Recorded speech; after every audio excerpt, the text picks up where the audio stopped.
I'm andreamigliano. I am a lecturer in UCL anthropology, and I work with hunter-gatherers. I do specifically behavioral ecology of hunter-gatherers, and I try to take a comparative approach, comparing behavior and biology as well of hunter-gatherers around in different parts of the world. So at the moment I'm working in the Philippines and Papua New Guinea, but I am also extending the work to Congo. And my specific interest is trying to understand what kind of selective pressures shaped human evolution and human adaptation. So I want to understand diversity today and how selection is still acting, but I also want to try and understand selective pressures that shaped human evolution. Why hunter-gatherers? Of course, it's not a privilege of hunter-gatherers to evolve. We are all still evolving, and we have selective pressures shaping our biology and our behavior all the time.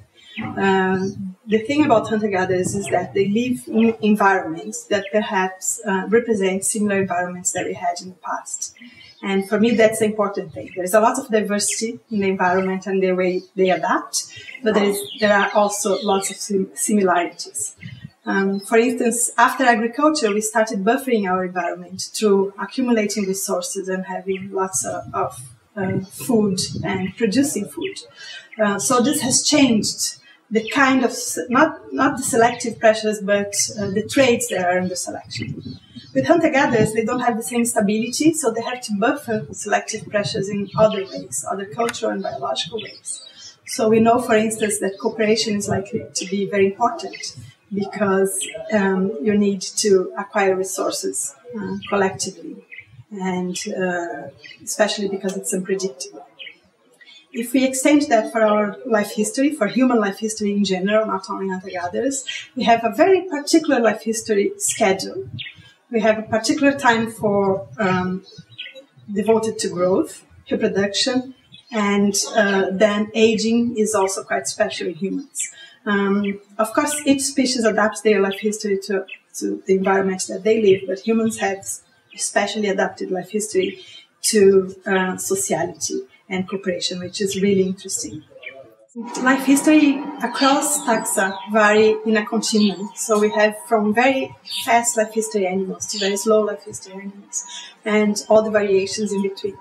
Humans are at the slow end, like the elephants and other apes. So what does it mean? It means that we do everything slow. We grow larger body sizes, and we take long time to grow that body sizes. We achieve maturation late.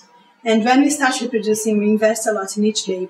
So this means we are not adapted to a high mortality environment. We are adapted to a low mortality environment where we can do everything slow and invest more in quality rather than quantity of offspring.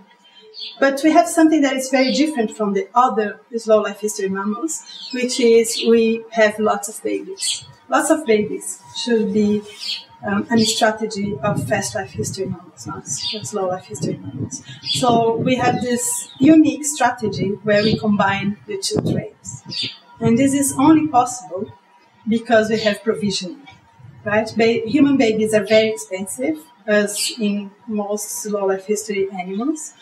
However, because we adapt to sociality and to cooperation, we can provide for these kids. So this is an important human adaptation that happens in different hunter-gatherer societies and in different societies, not only hunter-gatherers.